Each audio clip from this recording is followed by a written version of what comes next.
Hello friends, मैं हूं जीत कुमार और आप देख रहे हैं अपना यूट्यूब चैनल जित्स वेब। तो चलिए शुरू करते हैं। यह है लाइट का तीसरा पार्ट। तो चलिए शुरू करते हैं। यहाँ पर हम पीछे पहले से ही लिख चुके हैं छाया के बारे में। छाया किसे कहते हैं, यानी शैडो किसे कहेंगे। क्लियर। तो शैडो किसको कहेंगे, तो जब प्रकाश स्रोत के आगे कोई वस्तु रखी जाती है, उस वस्तु के जो है पीछे इसी के आकार के जैसा, वस्तु जैसा है वैसा ही आकार का इसका पीछे एक काला धब्बा प्राप्त होता है। इसी धब्बा को छाया कहते हैं। क्या कहते हैं? छाया कहते हैं। देखिए यहाँ पर एक वस्तु रखा हुआ है, छोटा सा गुड़िया ऐसे बनाए हैं और इसी के जैसा, देखिए वस्तु जैसा रहेगा तो छाया भी उसी के जैसा बनेगा। ठीक है। तो छाया देख रहे हैं काला है। कैसा है? काला है, क्योंकि छाया जो है हमेशा काला होता है। वस्तु कितना ही गोरा या किसी और कलर का क्यों ना रहे, उसका छाया हमेशा काला ही बनता है। क्या बनता है? काला ही बनता है। तो चलिए हम फिर से इसको हम एक बार रिवीजन कर लेते हैं। प्रकाश स्रोत के आगे, देखिए प्रकाश स्रोत है, प्रकाश स्रोत के ये आगे रखा हुआ है कोई अपारदर्शी। अपारदर्शी का मतलब वैसा वस्तु जिससे प्रकाश आर पार नहीं जाता है। वस्तु रख दी जाती है तो उस वस्तु के ही आकार का, देखिए इस वस्तु का है ना, इसी के जैसा, इसी के जैसा, माने इस वस्तु का आकार जिस प्रकार लग रहा था उसी के जैसा, आकार में बड़ा छोटा होता है तो उसी के जैसा जो है पीछे एक काला धब्बा प्राप्त होता है जिसे हम छाया कहते हैं। माने स्वरूप जो है इसी के जैसा रहता है। ठीक है। तो यहाँ से हमको कुछ पॉइंट्स यहाँ से निकल जाते हैं, डिफिनेशन से, चाहे चित्र में आप देख रहे हैं इससे कुछ पॉइंट्स निकलते हैं। वस्तु को ना बिंब भी कहते हैं। क्या कहते हैं? बिंब। कहीं कहीं लिखा रहेगा तो बिंब का मतलब समझ जाएगा वस्तु। तो यहाँ पर देखिए ध्यान से, वस्तु कितना ही गोरा काला क्यों ना रहे, उसका हमेशा छाया काला ही बनता है। तो पहला पॉइंट आया, छाया रंग यानी वस्तु के रंग पर निर्भर नहीं करता है। छाया वस्तु के रंग पर निर्भर नहीं करता है, निर्भर नहीं करता है। यह हमेशा काला होता है, यह हमेशा काला होता है। कैसा होता है? काला होता है ना। बहुत सारा है ना, ऐसे प्रयोग करके देख लीजिएगा, ढेर सारा पाउडर फेयर लवली लगा लीजिएगा, उसके बाद देखिएगा आपका छाया कैसा बनता है, काला ही बनेगा। की फायदा फेयर लवली लगावे से। आगे देखिए दूसरा पॉइंट यह होता है, दूसरा पॉइंट देखिएगा, हमें आपको एक प्रयोग द्वारा आपको बताना चाह रहे हैं। जैसे आप देखिए ध्यान से, हमारे पास कुछ प्रकाश के स्रोत हैं। ठीक है। अब इस प्रकाश स्रोत से हम आपको कुछ दिखाना चाह रहे हैं। देखिए ध्यान से, जैसे यहाँ पर देखिए ध्यान से हम कर लिए यहाँ पर, तो देखिए ये क्या है? वस्तु है। ये वस्तु है, मेरा हाथ वस्तु है और ये क्या है? प्रकाश का स्रोत है। ये प्रकाश स्रोत है। तो देखिए यह प्रकाश स्रोत के आगे हम वस्तु रखे हैं तो पीछे क्या बना है? छाया बना है। क्या बना? छाया बना। तो देखिए प्रकाश स्रोत को हम हिलाते नहीं है, यहीं रखते हैं। हम क्या करते हैं, हाथ को देखिए प्रकाश स्रोत के नज़दीक लाते हैं तो छाया का आकार देखिए बढ़ रहा है। छाया का आकार क्या हो रहा है? बढ़ रहा है। जब हम प्रकाश स्रोत से वस्तु को पीछे करते हैं तो छाया का आकार छोटा होता है। देखिए हाथ मेरा देखिए छोटा हो रहा है, देखिए उंगली सब दिख रहा होगा, है ना। पीछे काला धब्बा देखिए छोटा दिख रहा होगा। तो यहाँ से आपको एक पॉइंट आपको यहाँ से मिल रहा है, एक छोटा सा पॉइंट याद करने को मिल रहा है, समझने के लिए मिल रहा है कि जब हम वस्तु को प्रकाश स्रोत के नज़दीक लाते हैं तो छाया का आकार बढ़ता है। जब प्रकाश स्रोत से वस्तु को हम दूर ले जाते हैं तो छाया का आकार छोटा होता है। क्लियर है? तो चलिए इस बात को हम यहाँ पर लिख देते हैं, है ना, कि जब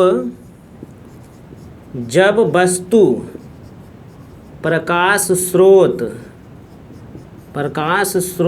के नज़दीक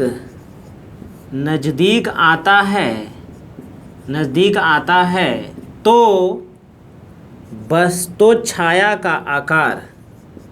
तो छाया का आकार बढ़ता है। छाया का क्या होता है? बढ़ता है। उसी प्रकार से इसका दूसरा पॉइंट आप समझ गए होंगे कि जब वस्तु को हम क्या करेंगे, प्रकाश स्रोत से दूर ले जाएंगे तो छाया का आकार छोटा होगा। तो ये हमारा बेसिक कंसेप्ट छाया के बारे में था, इसको जल्दी से नोट करिए। तो अगला टॉपिक है हमारा प्रकाश का परावर्तन। प्रकाश का परावर्तन है ना, रिफ्लेक्शन ऑफ लाइट। तो प्रकाश के परावर्तन किसे कहते हैं, ये 10th के बोर्ड में 2 नंबर का सवाल ये आता है। इसका परिभाषा देता है और इसके रूल्स लिखने के लिए कहता है कि प्रकाश के परावर्तन के कितने नियम हैं। तो चलिए यहाँ पर हम ध्यान देते हुए बढ़िया से पढ़ते हैं। डिफिनेशन तो हम पहले लिख चुके हैं, है ना, समय बचाने के लिए लिखते हैं, समझे कि नहीं, कि टाइम बच जाए। तो यहाँ पर क्या है कि प्रकाश का परावर्तन, यानी प्रकाश का परावर्तन का मतलब होता है वैसी घटना, ठीक है, वैसी घटना जिसमें क्या होता है, प्रकाश किसी जो है चमकीला या परावर्तक सतह से टकराकर लौट जाता है, उसी को हम प्रकाश का परावर्तन कहते हैं। तो ज़रा ध्यान दीजिएगा, हमने दूसरा डिफिनेशन, इसमें 2 डिफिनेशन है, एग्ज़ाम में आपको पूछे तो दोनों में से कोई भी डिफिनेशन लिख सकते हैं, आपका नंबर नहीं कटेगा, है ना। दूसरा है क्या कि जब प्रकाश की किरणें जिस माध्यम में आती है, माध्यम का मतलब है, तो देखिए ध्यान से, यहाँ पर आपको जो है शुरू में भी आपको हम यहाँ लाइट के पहला लेसन में भी आपको हम बताए थे कि माध्यम किसे कहते हैं, ना, मीडियन किसे कहते हैं। तो माध्यम होता है 2, एक सघन और एक विरल। माध्यम बदलना नहीं चाहिए, समझे, जब जो है लाइट चल रही है तो माध्यम बदलना नहीं चाहिए। तो यहाँ पर ध्यान देना है कि जब प्रकाश की किरणें जिस माध्यम से, जैसे यहाँ पर देखिए, मान लीजिए कि ये परावर्तक सतह है, ये है वातावरण हमारा, ये जो है ये विरल माध्यम हवा है। प्रकाश जिस प्रकार से हवा से गया, हवा में गया और टकरा के पुनः ऐसे निकला हवा में ही। तो जिस माध्यम में प्रकाश की किरणें आती है, किसी परावर्तक सतह से टकराकर पुनः उसी माध्यम में लौट जाने की क्रिया प्रकाश का परावर्तन कहलाता है। कितना आसान है। तो ये दोनों आप लिख सकते हैं। तो एक बार रिवीजन, वैसी घटना जिसमें प्रकाश किसी चमकीले सतह से टकराकर पुनः वापस लौट जाती है, इस घटना को हम क्या कहते हैं, प्रकाश का परावर्तन कहते हैं। दूसरा क्या है कि जब प्रकाश की किरणें जिस माध्यम में आती है पुनः किसी परावर्तक सतह या चमकीले सतह से टकराकर उसी माध्यम में लौट जाने की क्रिया को हम क्या कहते हैं, प्रकाश का परावर्तन कहते हैं। अब इसमें कुछ विशेष पॉइंट आए क्या, तो प्रकाश के परावर्तन जो होते हैं, है ना, लिखेंगे परावर्तन। परावर्तन 2 प्रकार के होते हैं। कै प्रकार के होते हैं, परावर्तन 2 प्रकार के होते हैं। परावर्तन 2 प्रकार के होते हैं, क्लियर है। अब इसमें पूछेगा कि परावर्तन 2 प्रकार का कौन कौन हुआ। तो पहला हमारा आता है जिसको हम लोग कहते हैं नियमित परावर्तन। नियमित परावर्तन, है ना, नियमित परावर्तन। तो नियमित परावर्तन, और इधर हम लोग इसको पढ़ लेते हैं इस प्रकार से, डिफिनेशन तो पूछता एग्जाम में नहीं है, इसको पढ़ते हैं अनियमित।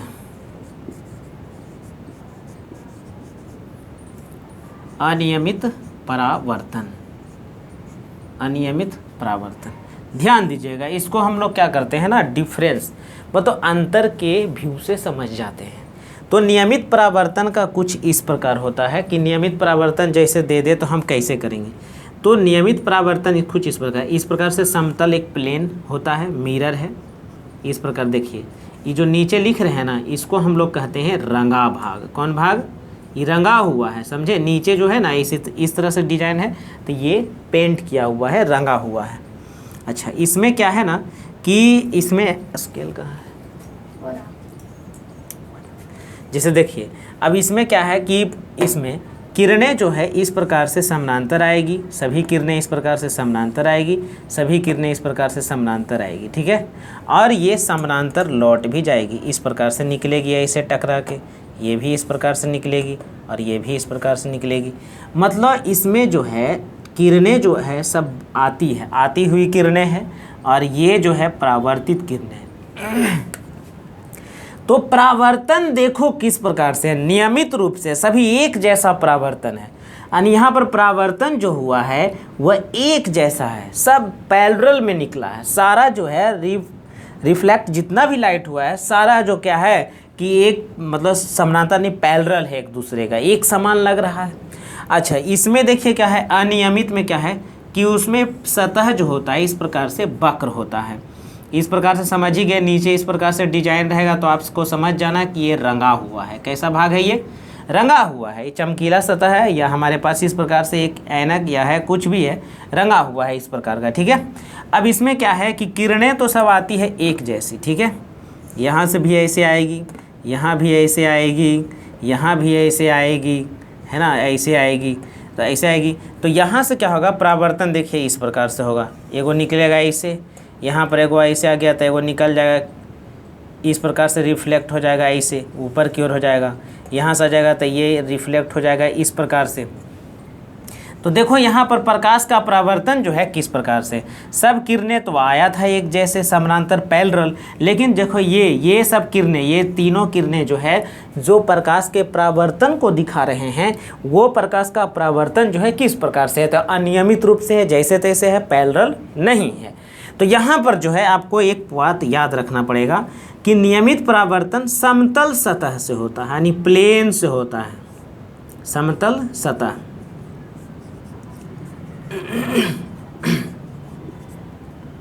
और यहाँ पर आपको क्या याद रखना है, इसमें भी पॉइंट आपको याद रखना है कि यह जो है वक्र सतह पर होता है, यह जो है वक्र सतह पर होता है ना। याद रखिएगा, बहुत ज़रूरी है, याद रखना है। इसका डिफिनेशन तो आप समझ ही गए होंगे, इसको याद रखिएगा, ठीक है। ये समतल सतह पर, बोलिए एक बार हमसे, मेरे साथ बोल लीजिए कि जो है नियमित परावर्तन होगा कहाँ जी, तो समतल सतह से, और अनियमित परावर्तन कहाँ होगा, तो वक्र सतह से। तो जल्दी से लिखिए और नोट करिए। तो देखिए अब हम लोग चलते हैं प्रकाश के परावर्तन के जो कुछ क्वालिटी, कुछ गुण होते हैं उसके बारे में, तब हम पढ़ेंगे इसके रूल पढ़ेंगे। तो पहले इसका हम गुण यानी क्वालिटी पहले हम लोग देख लेते हैं कि इसमें क्या क्या चीज़ होता है, ठीक है। तो हमने यहाँ पर एक क्या किया है, समतल एक मिरर ले लिया है जिसको समतल दर्पण कहते हैं। यह जो है समतल दर्पण है, समतल दर्पण है ना। एग्जाम में पूछता है 2 नंबर का, तो चलिए हम आपके साथ ही बनाते हैं, है ना। तो चलिए यहाँ से हम क्या करेंगे, एक किरण इस प्रकार से खींचेंगे,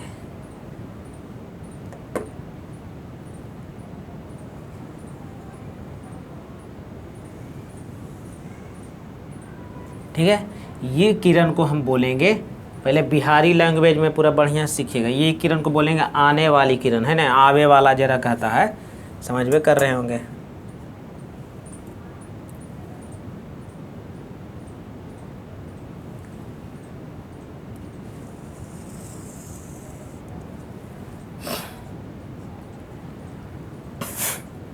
इसको हम कहेंगे आने वाली, आने वाली किरण। और ये टकरा के जा रही है तीर, ये तो तीर समझ ही रहे होंगे, इंडिकेट कर रहा है, ये हो जाएगा जाने वाली, जाने वाली किरण। तो ये हो गया आने वाली, जाने वाली, और बीच में हो गया क्या जी, तो ये हो गया आपका परपेंडिकुलर,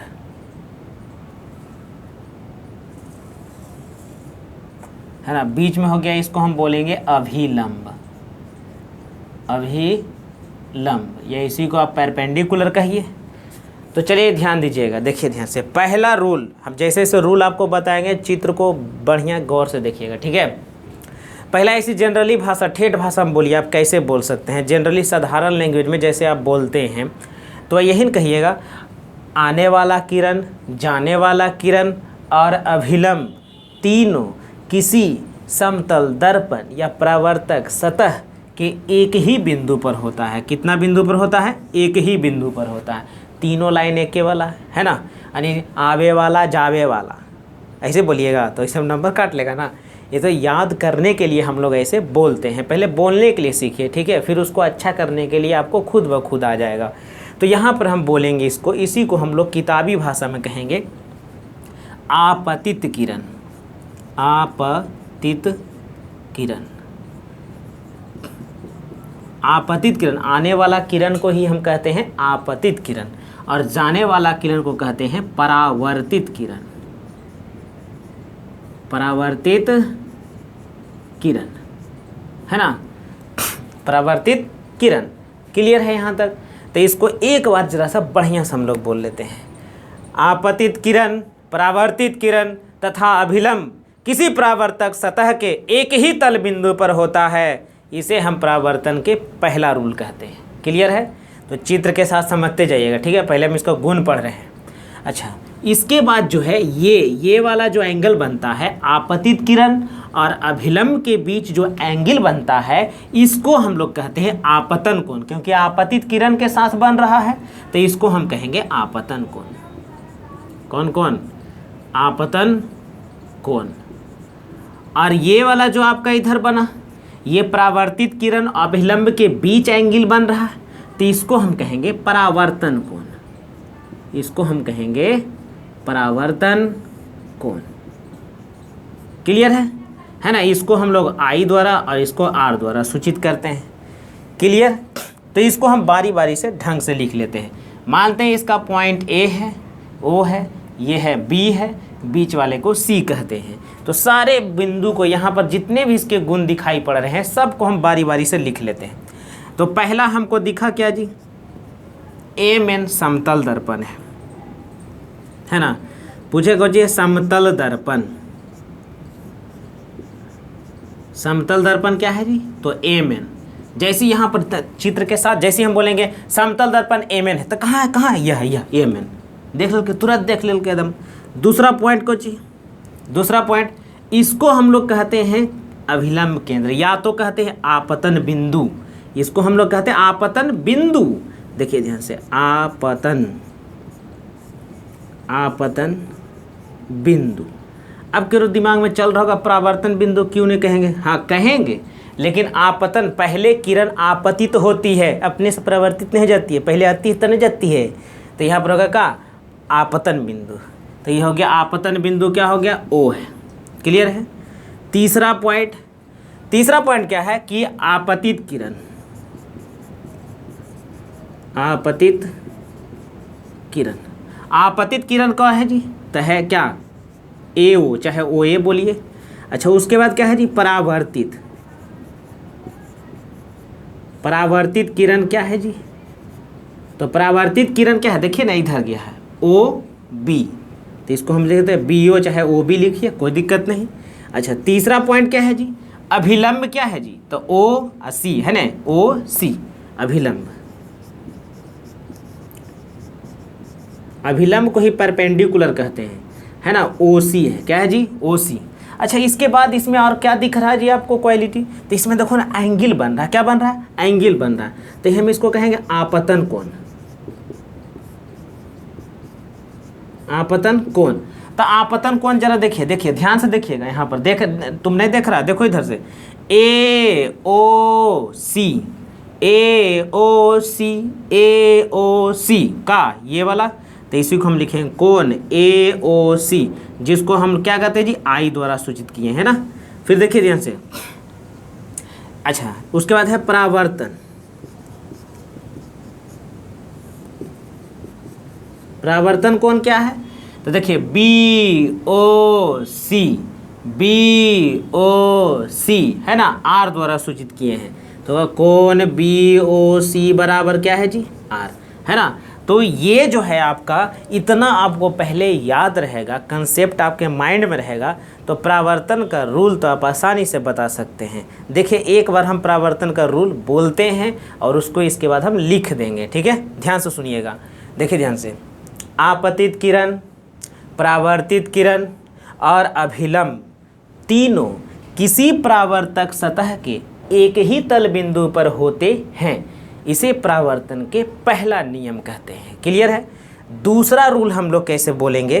तो ये देखिए, अब इसमें हमको क्या दिखा? एंगल बना है। तो आपतन कोण और परावर्तन कोण दोनों आपस में क्या होता है? बराबर होता है। दोनों आपस में दोनों क्या होता है? बराबर होता है। यही परावर्तन के दो नियम हैं। तो चलिए पहले इसके गुण को आप लिखिए, अब इसके बाद हम रूल पर चलेंगे। तो चलिए, हम लोग देख लिए थे, अभी परावर्तन के बारे में हम लोग देखे थे, है ना, चित्र पर समझे थे।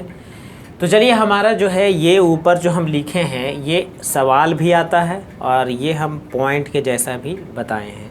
परीक्षा में यदि आपको दे तो इसी प्रकार से राइट साइड आप पिक्चर बनाइए और इधर जो है इस प्रकार से पेंसिल से इस प्रकार से मार्क करके इधर आराम से लिखिए। तो आप यहाँ पर जो है देखिएगा ध्यान से, हम जो पिक्चर में समझाए थे आपको, यहाँ पर बड़ा सा पिक्चर बनाकर उसी चीज़ को हम यहाँ पर लिखे हैं। कहता प्रकाश के परावर्तन के कितने नियम हैं? तो प्रकाश के परावर्तन के 2 नियम होते हैं। कितने नियम होते हैं? 2 नियम होते हैं। पहला नियम क्या होता है? पर आपतित किरण, परावर्तित किरण और अभिलंब तीनों किसी परावर्तक सतह के एक ही तल बिंदु पर होते हैं। वो परावर्तक सतह कैसा भी हो, क्यों ना वो समतल दर्पण हो, समझे? तीनों जो लाइन देख रहे हैं एक के बिंदु पर होगा, समझा लू? अब ऊपर ध्यान दीजिए। दूसरा, आपतन कोण और परावर्तन कोण।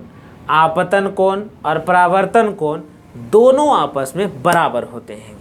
यदि यह 30 डिग्री है तो आर का वैल्यू भी 30 डिग्री होगा।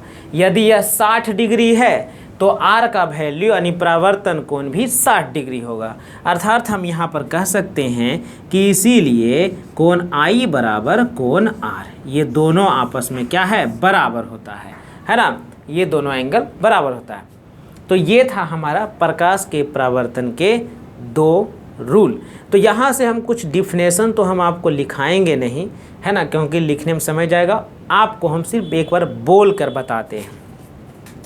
जैसे आपको पूछ दे कि आपतन बिंदु किसे कहते हैं, तो आपतन बिंदु कहेंगे कि प्रकाश की किरणें परावर्तक सतह पर जिस बिंदु पर आती है या आपतित होती है वह बिंदु आपतन बिंदु कहलाता है। क्लियर?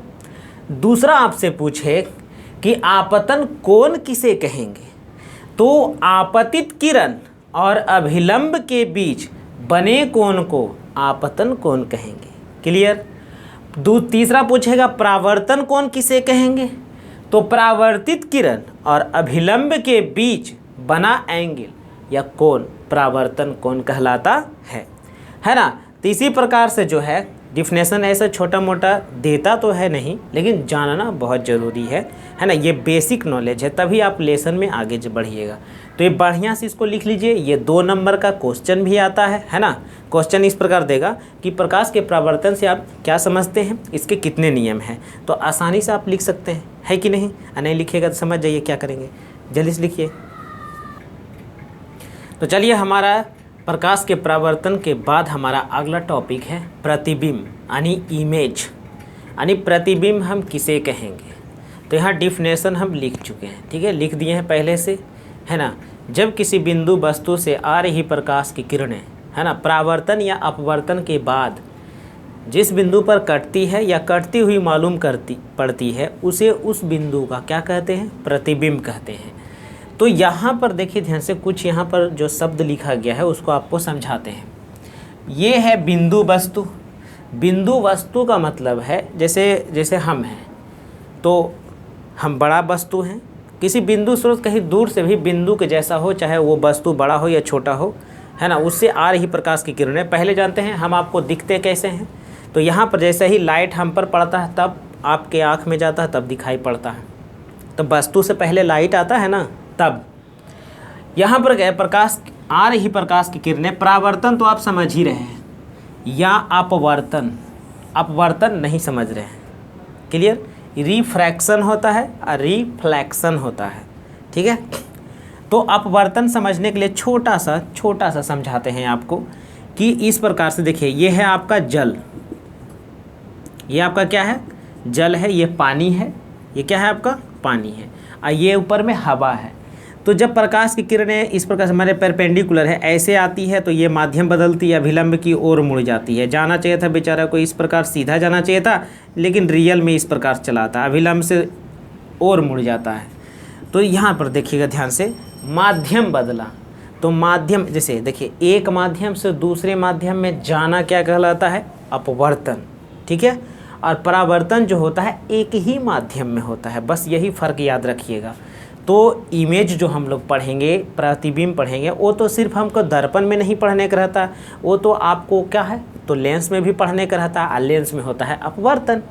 तो इसीलिए हम इसको डिफिनेशन में परावर्तन या अपवर्तन देते हैं। क्लियर है? अब यहाँ पर देखिए ध्यान से, आप समझ गए होंगे अपवर्तन के बारे में, ठीक है। तो अब चलिए अब डिफिनेशन को देखिए हम लोग कैसे देते हैं, थोड़ा सा नहीं पावर में आ जाइए ज़रा सा, ठीक है। ठीक है, ऐसे बोलेगा, जब किसी बिंदु स्रोत से आ रही प्रकाश की किरणें परावर्तन या अपवर्तन के बाद जिस बिंदु पर कटती है या कटती हुई मालूम पड़ती है, उसे हम क्या कहते हैं, उस बिंदु वस्तु का प्रतिबिंब कहते हैं। क्लियर? एकदम ऐसी आ रहा वस्तु, उधर किरण आ रहा वस्तु से आ रहा, तो परावर्तन या अपवर्तन के बाद जिस बिंदु पर कटेगा उस बिंदु का जहाँ से आ रहा था उसका हम प्रतिबिंब कहेंगे, है ना। अब देखिए ध्यान से, इसमें जो है आपको ये प्रतिबिंब में कुछ बात आपको दिखाते हैं। हम यहाँ पर लिखते हैं प्रतिबिंब, एकदम बढ़िया से, एकदम प्रतिबिंब लिख दिए ऐसे। अब यहाँ पर जानते हैं इसको संधि विच्छेद कर दीजिए, ठीक है। तो संधि विच्छेद करिएगा तो प्रति और बिंब, प्रति यहाँ पर हो गया, अलग हो गया, है ना, प्रति अलग हो गया, और यहाँ से बिंब भी अलग हो गया, है ना।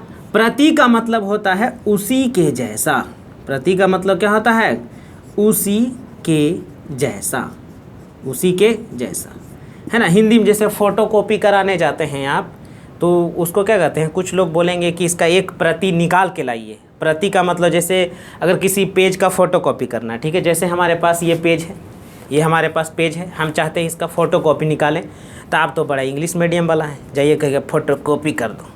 तो इसको क्या करते हैं, कुछ लोग बोलेंगे इसका, जैसे कुछ लोग ज़्यादा मैच्योर्ड आदमी होंगे तो बोलेंगे सीधे क्या, इसका एक प्रति निकाल के लाओ। प्रति का मतलब इसी के जैसा, इसी के जैसा। तो यहाँ पर देखिएगा, प्रति का मतलब उसी के जैसा, जैसा वो वस्तु है वैसा ही।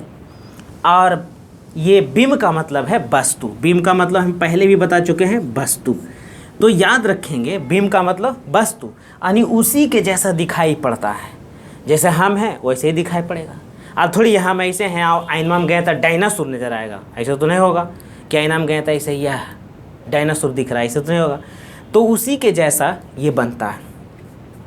तो यहाँ से देखिए ध्यान से, एक बात है, जैसे ऐनक में जाइए तो आप ऐसे आके बाल झाड़ते हैं, ऐसे सरियाते हैं, इस प्रकार से बाल झाड़ते हैं, तो क्या शीशा के अंदर कोई और रहता है कि आप ही के जैसा एक दिखता है, तो उसी को तो कहते हैं प्रतिबिंब। तो जैसे आप दिखते हैं, जैसा आपका कपड़ा है, वैसा ही तो शीशा के अंदर उस व्यक्ति का कपड़ा दिखाई पड़ता है, इसी को हम कहते हैं प्रतिबिंब, है ना। तो हम यहाँ पर लिखेंगे कि प्रतिबिंब वस्तु के रंग पर निर्भर करता है। यदि ज़्यादा फेयर लवली लगा लीजिएगा तो आईना में देखिएगा क्रीम केजा लगल है कि नहीं। तो इसमें देखिएगा ध्यान से, यानी वस्तु, यानी इसमें जो होगा प्रतिबिंब किस पर निर्भर करता है जी, रंग पर, है ना। प्रतिबिंब रंग पर निर्भर करता है, रंग पर निर्भर करता है ना। प्रतिबिंब किस पर निर्भर करता है, रंग पर निर्भर करता है। अब प्रतिबिंब कहीं कहीं देखे होंगे, कहीं कहीं प्रतिबिंब सीधा है तो कहीं कहीं प्रतिबिंब उल्टा नज़र आता है ना। कहीं कहीं देखे होंगे, पटना के विज्ञान केंद्र में जाइए तो वहाँ पर आपको बहुत सारे दर्पण लगे हुए हैं, सामने किसी में मोटा आप हो जाइएगा, किसी में उल्टा हो जाइएगा, किसी में सीधा हो जाइएगा, तो वहाँ पर आप जाके देख सकते हैं बहुत सारा दर्पण होता है। अन्यथा अपने स्कूल में प्रयोग लेबोरेटरी में भी आपका रखा हुआ रहता है, वहाँ भी देख सकते हैं। तो प्रतिबिंब तो पहला रंग पर निर्भर करता है, और प्रतिबिंब होते हैं दो प्रकार के। कितने प्रकार के? दो प्रकार के। ये विजेता वाला न प्रकार बता रहे, दो, समझा। प्रतिबिंब दो प्रकार के होते हैं। दूसरा पॉइंट हमारा आ गया प्रतिबिंब दो प्रकार के होते हैं, दो प्रकार के होते हैं, समझे कि नहीं। तो बढ़िया से जो है आप इसको लिख लीजिए और समझ लीजिए। तो यहाँ पर जो है इसको लिख लीजिए, है ना। प्रतिबिंब का प्रकार भी लिख लीजिए। प्रतिबिंब होते हैं दो प्रकार के, एक वास्तविक होते हैं और एक काल्पनिक होते हैं, रियल, और दूसरा होता है वर्चुअल। तो ये दोनों जो है इसके बारे में हम अगले वीडियो में बताएंगे, है ना। तब तक इसको लिखिए और याद करिए। मिलते हैं फिर नेक्स्ट वीडियो में।